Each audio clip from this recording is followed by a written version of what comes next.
Hi, my name's Caleb Lane. This is the Modern Money Hustle. Today we're going to be going over how my partner and I have sold almost 100,000 copies of this book, The Art of Mental Training, on Amazon Kindle, Audible, and CreateSpace, which is the ebook, audiobook, and paperback version of Amazon. I gotta admit, selling books online is not the easiest way to make money.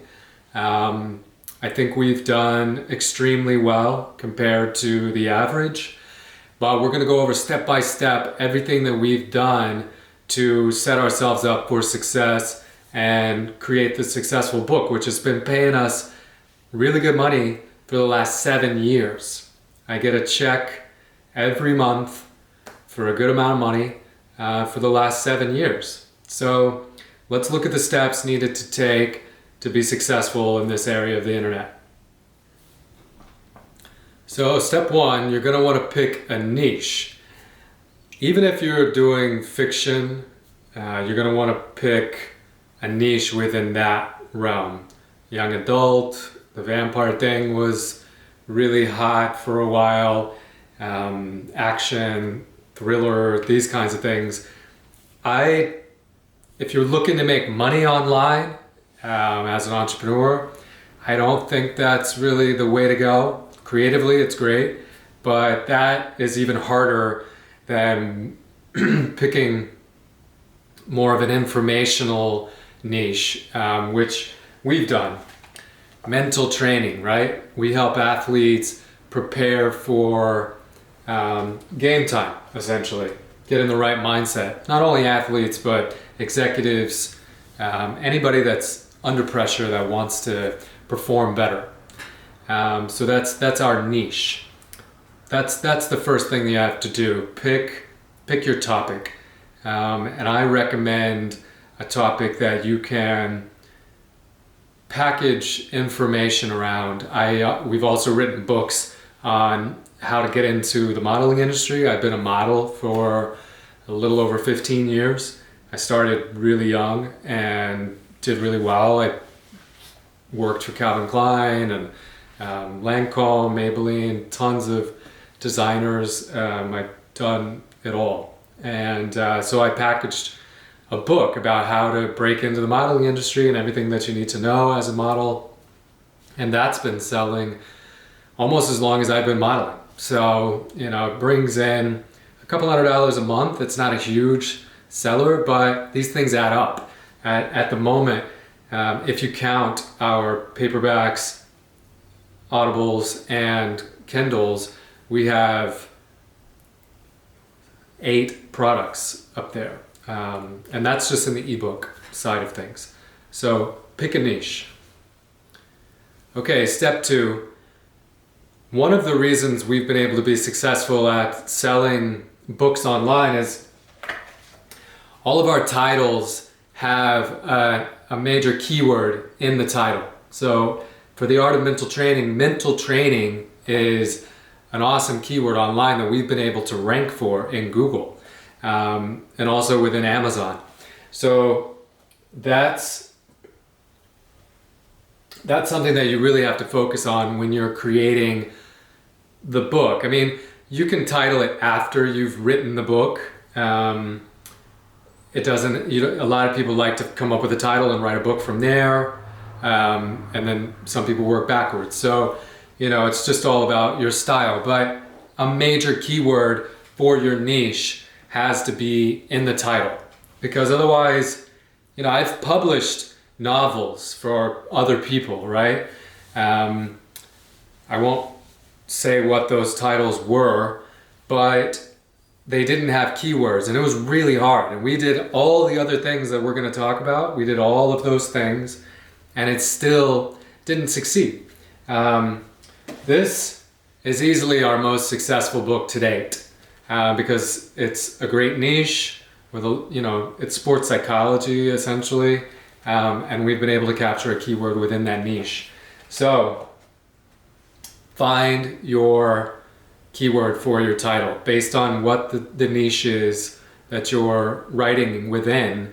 Find that keyword. I'm going to make some other videos about how to do that exactly, but for now, as we're just looking at an overview, keep that in mind. All right. So the next thing we're going to look at is step 3, and that is creating a cover for your ebook. And this is a bit tricky and probably the most creative part aside from actually writing the book. If you look at our cover, we designed it to be interesting as a thumbnail within Amazon's universe, and also within Audible because it's in a square. So you see it's ornamental training, there's a head, we have the sports athlete running in there with his gears going, the mental game, it's indicative, the symbology is indicative of our niche and the topic of our book. There's also a color theme, red, black, and white. We have the art standing out there. It's just a creative flair, you know. I highly recommend going to Fiverr.com and getting your book cover done. I've done it a number of different ways. I've used graphic designers from Upwork. I've used standalone sites that offer stock book covers that you send them your idea and they kind of tweak that book cover. And then I've used Fiverr, and by far Fiverr is the fastest, equally comparable professionalism in terms of the quality to all the other platforms, and it's definitely the cheapest. So it's just starting out. You want to try to spend as little money as possible up front on these kinds of things. Again, there's not much money that you're going to have to spend creating an ebook, editing, formatting, all these things. I mean, you could potentially hire an editor or a formatter. You can do it yourself. If you're writing a book, then you're probably good enough to go back and edit that book. But even those costs are pretty minimal. So, get your cover done. Make it interesting in button size, and also think of the Audible, which is a square, because we're going to go ahead and create an audiobook version as well. We have 3 versions of this: paperback, Kindle, and audiobook. Okay, step 4. So under the title and your Amazon page, on your Amazon page, you have your description. It's a lot like the YouTube page. And within that description, for us, it's worked to create it in a sales text format. And by that, I mean establish what the book is about. So you're establishing that you're there to fill a need. You go into credibility, benefits, and then a call to action.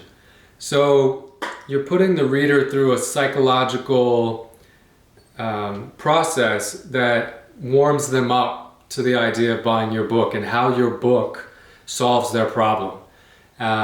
We use a little bit of HTML. You can use HTML on the Amazon pages, and it really works well for just basic styling stuff, bullet points, different italics, bolds, these kinds of things. And it goes a long way from standing out against all the other pages trying to sell you a book within your category, right?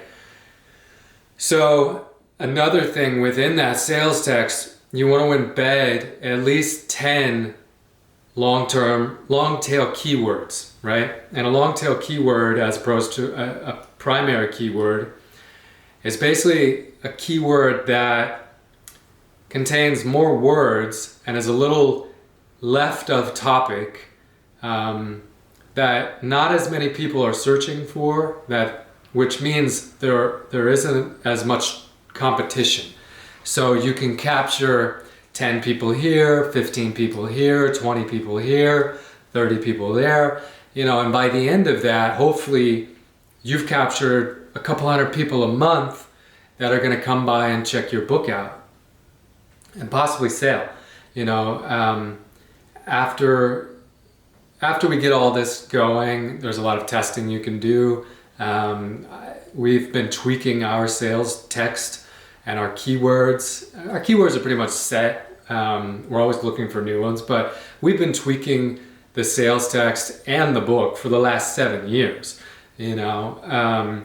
So yeah, it's important to use the description to the absolute maximum that you can. Keywords, long tail keywords, and the sales process. Okay. All right, step 5. Now you're going to want to upload your book, and after you've created the description, the title, keywords, Amazon gives you the opportunity to establish what category you want to be in. So for us, as a sports psychology book, which is a lot of martial arts allegory. We're both martial artists. I have a black belt in Brazilian Jiu-Jitsu. My partner has a black belt. So a lot of the story is told through allegory in that way. We are in sports psychology and martial arts.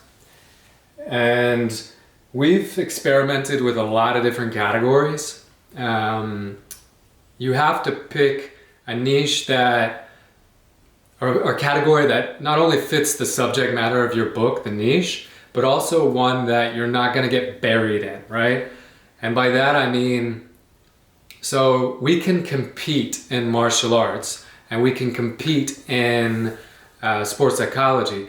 We can't compete in self-improvement. We just can't, against major booksellers, publishers, authors that are super established, that, you know, Eckhart Tolle and Oprah Winfrey, Tony Robbins, all these people that we essentially not compete against, but we're in the same category as them. So we've tried it, you know, we've tried moving our book over and doing a giveaway, and it'll bump you up in the ranks momentarily, but you just don't have the exposure to compete long-term with those types of people. So as a small bookseller, it's really important to pick the kind of categories that you can compete in, and only you can really figure that out. Yeah, you just have to experiment with it, and we've done a lot of testing over the last 7 years, and we've seen the idea that we do well in martial arts and sports psychology. Those are our niches, those are our categories that we can compete in and stick around in. But once we try to move out of those, and you know, the rankings just fall and the sales fall, and we have to catch it really quickly and move it back into the other categories before we fall too far. In which case, there are tactics that you can use to get back up into the ranks, so you can start getting natural sales and stay in the ranks, because that's what it's all about. You don't want to have to constantly be pulling all these tricks to stay in the ranks. And all of these different steps that we're talking about today will allow you to stay up in the ranks organically, not have to spend a ton of money on campaigns, on Facebook, on Amazon, constantly be doing giveaways. You know, it gets a little tiring, I think, and unless you're making a ton of money doing it, it's not really worth it. So pick your categories. All right, great. We're at step 6. And this is more of a launch strategy, but you can also use it as a tactic when you see your book falling in the ranks. So Amazon has a free section, right? If you look, there's the top 100 paid and top 100 free.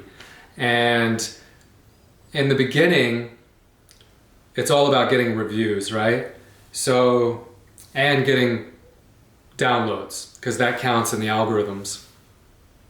There's a number of things that count in the algorithms. We've already talked about some of them, keywords, these kinds of things, being in the right category. But in the beginning, it's really a great idea to give your book away, right? So we did that, I guess, once a month for about 5 days. And on average, we would give away 2,000 books. just in the beginning to get our ranks bumped up there and get enough reviews from people who got the book for free and then would come back as a verified customer, and because it counts as a verified purchase, they would come back and leave us a review. So not only do we get social proof and credibility that people are actually reading it and hopefully liking it. I mean, you can't please everybody. You just can't. So we've gotten a lot of 5-star reviews, 4-star reviews. I think, I don't even know what it's at now. We have like close to, I think, 600-700 reviews. And then occasionally, you'll have somebody that is either just hates your book, which that's okay, or is a competitor trying to essentially downvote you in the algorithms, which happens. And you have to stay on top of that kind of thing because it can sink your book. And there are a lot of people out there that will do that, for one reason or another. Either just absolutely like to see people fail, or they're a competitor trying to knock your book out of the #1 spot and get theirs in there. That's pretty simple. So Amazon giveaway, it counts as sales, and it also helps you get legitimate reviews. All right, and last step, this is more of a outside marketing tactic. You can go and find relevant sites for your book niche and guest blog for them as the author, right? Because it's all about getting your link out there in the beginning, making sure that a lot of different people know about your book. And that's one way to do it. Maybe in exchange for a guest blog, they'll let you put a link back to your Amazon page, which will get you traffic. There's also social media giveaways.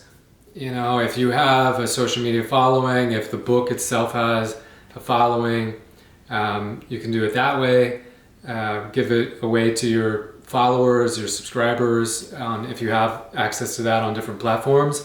Or you can reach out to relevant figures within your niche and just give them a copy of the book and ask them, hey, if you like this book, can you either give me a review, or can you send me a testimonial? Because then you can put that in your book, you can use it somehow, So the internet has really opened up a lot of awesome opportunities, even over the last 10 years, for self-publishers to really get their book out there, that didn't really exist before that. So those are pretty much the steps needed to take to at least set yourself up for success. I gotta admit, we do, I think, much better than the average. I think creating books online for Kindle, Audible, and CreateSpace is not the easiest way to make money or the most reliable. I think it takes a very specific skill set. There's a lot of work involved. But that being said, I don't want to discourage anyone. It's absolutely a way to make money. We make money on it every month. We have for the last 7 years. It's been an awesome part of our business. We also have courses. We do all kinds of things, which are more profitable. But it's been a staple of our income for a long time, and it could be a staple of yours. Who knows? No one is to say unless you try it and you do all the things that you're supposed to do. You'll never know. I just want to set realistic goals for that. But that being said, good luck. Let me know if there's anything else about Kindle that I'm missing. I would love to learn from you.